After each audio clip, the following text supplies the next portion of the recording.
Welcome to Attorney Speaks. This is Manisha Rawat, your host. Today we have a very special guest on Attorney Speaks. As I promised to you that we're going to bring guests from different walks of life. So today we have with us Mike Meara, who is an author of the book on apartment investing and real estate in the United States. I'm going to share the link of the book just below. So Mike has been involved in navigation of the intricacies of the real estate trade in the U.S.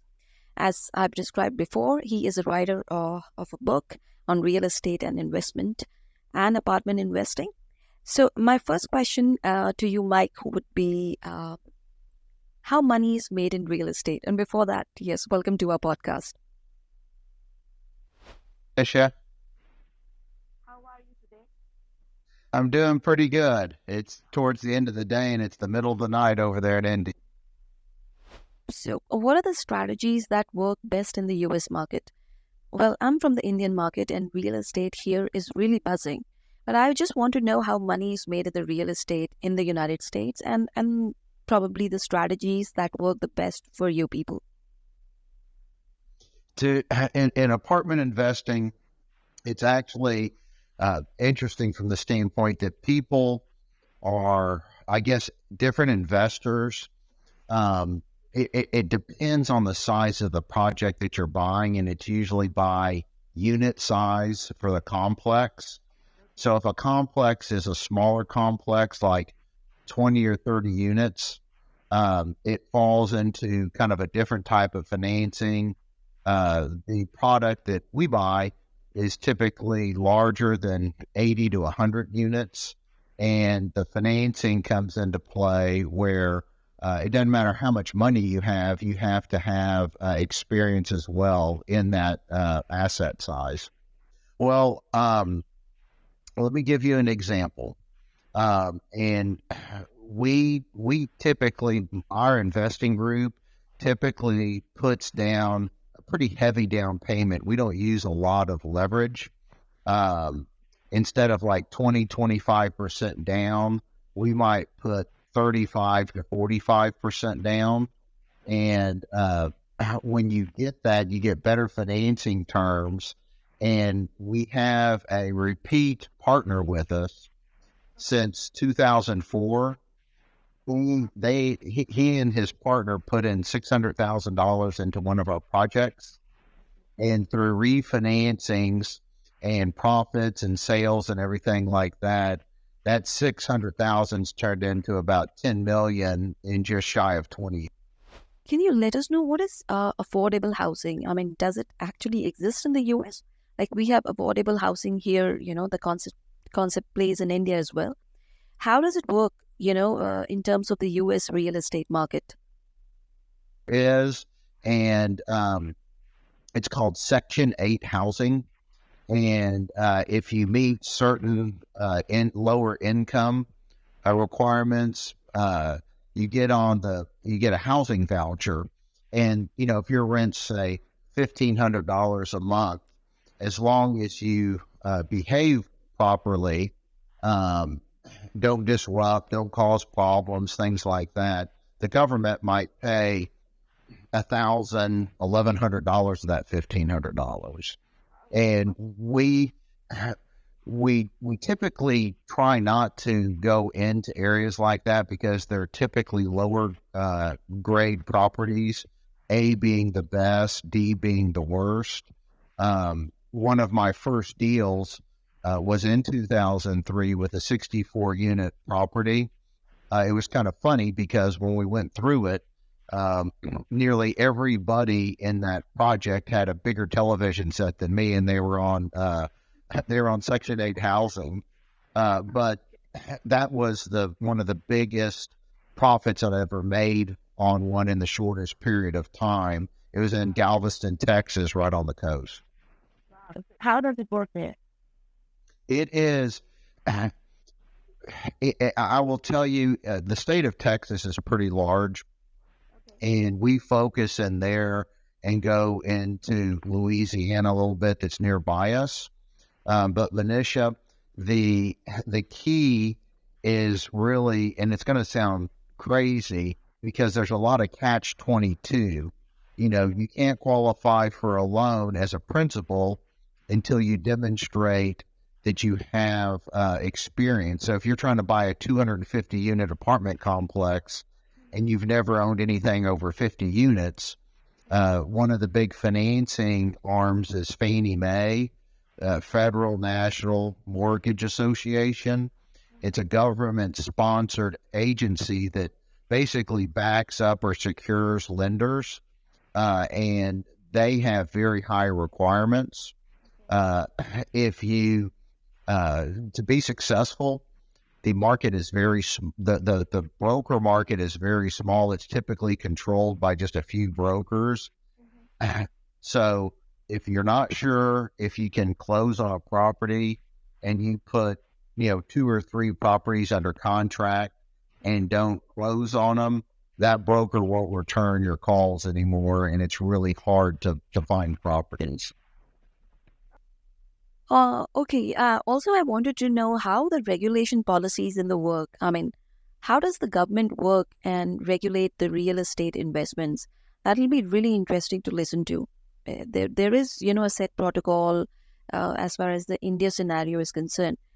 It will be very interesting to know what regulations are taken into consideration when you invest in the real estate, specifically in the United States.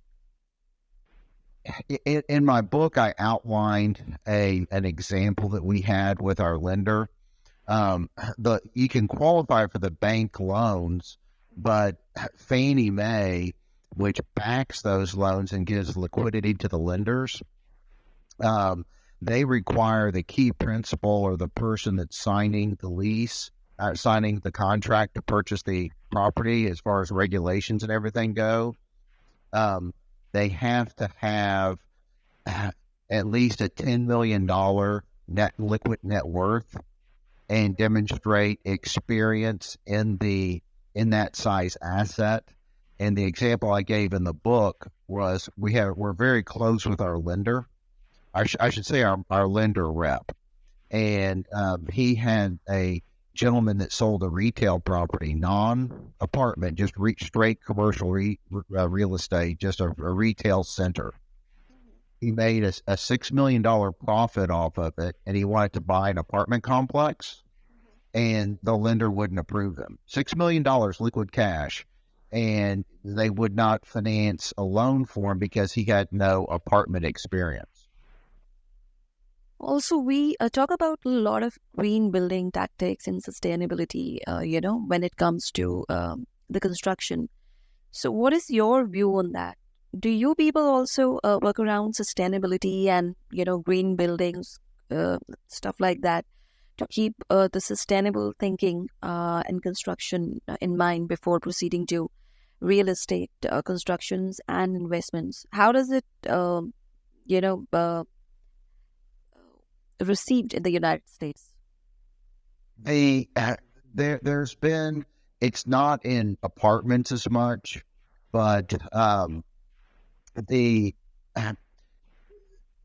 sometimes there's efficiencies or programs like for restricting water usage.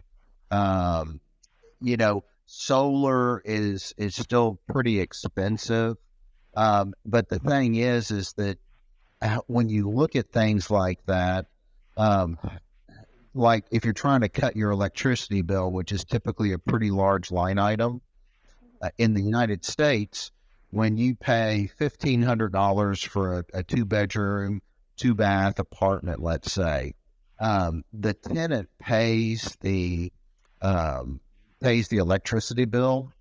So from a profit standpoint, the owners of the property are not very well motivated to go put an expensive and expansive solar array on the roof, because that's something that you can't typically recoup in rents, one.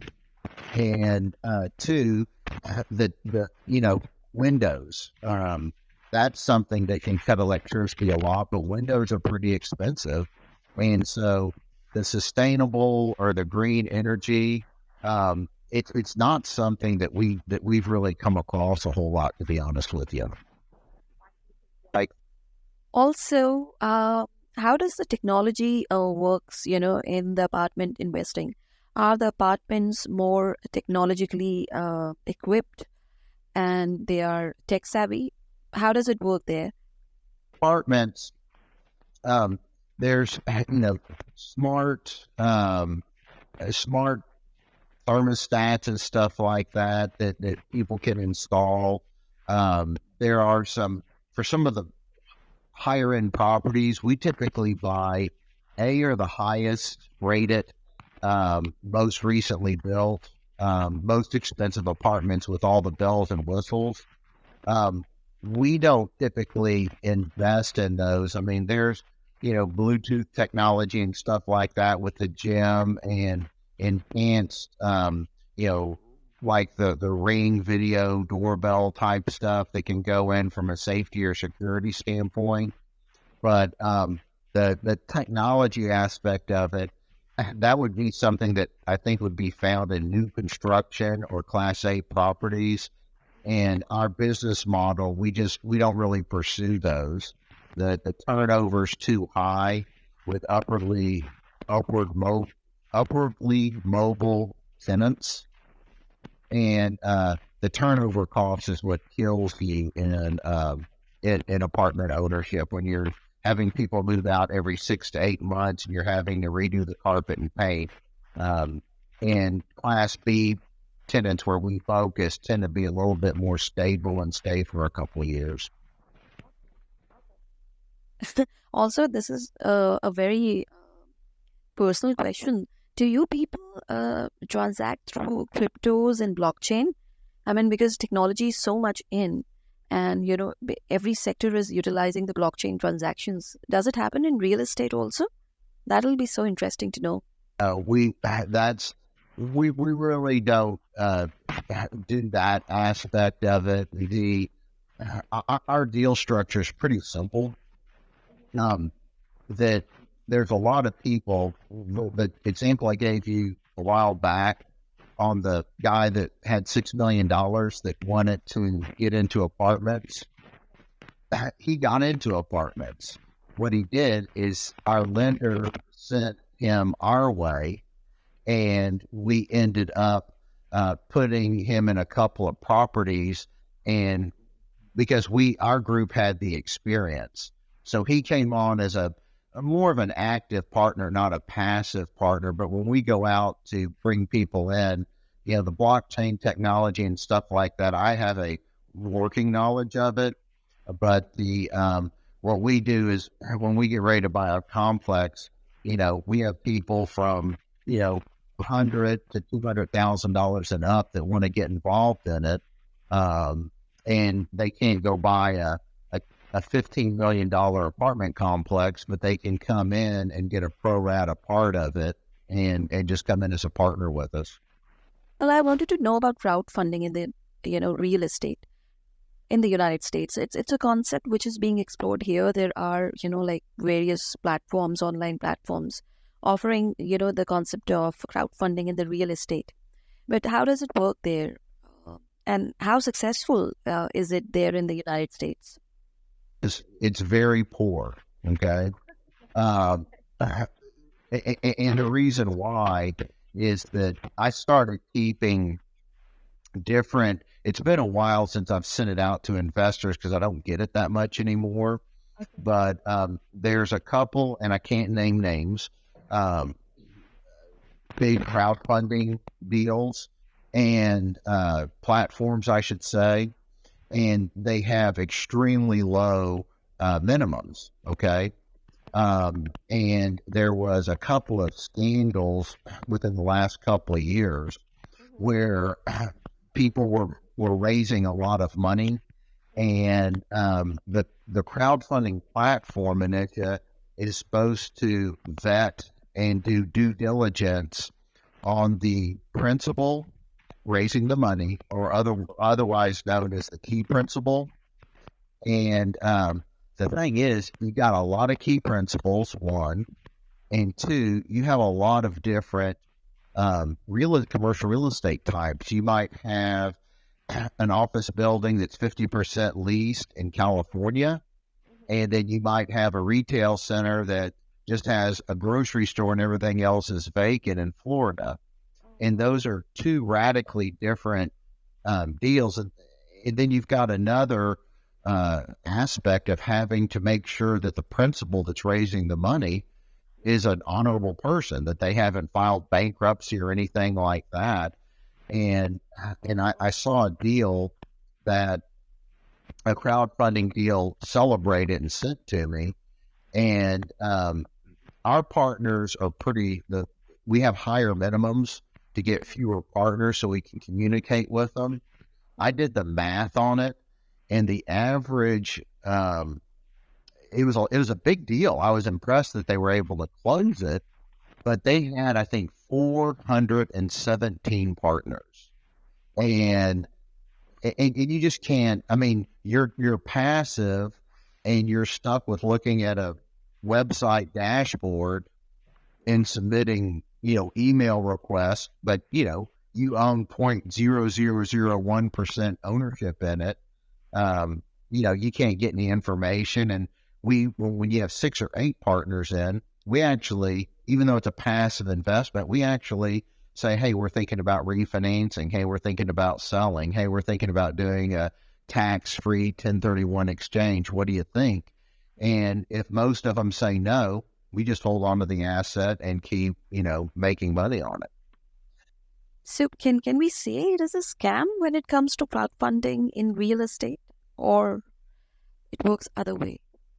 No, don't get me wrong. It's that what ends up happening is that it's very hard for these platforms, in my opinion, Manisha, to there's multiple variables, but when you put those variables on top of each other and you're trying to make sure that your key principal has a track record and hasn't, sent any properties into bankruptcy or anything along those lines, and then it's a great deal of stress for the crowdfunding platform to do any type of vetting of the actual properties in these distant areas. I was just giving you an example of, one bad apple, and they're all out there. You never know. But it was one bad apple that raised, it was something like, I think, close to 80 or $100 million from crowdfunding people, and never bought the property and didn't do anything. And they got sued like crazy. But, the crowdfunding platform had some issues as well. If you're going to do crowdfunding, no problem.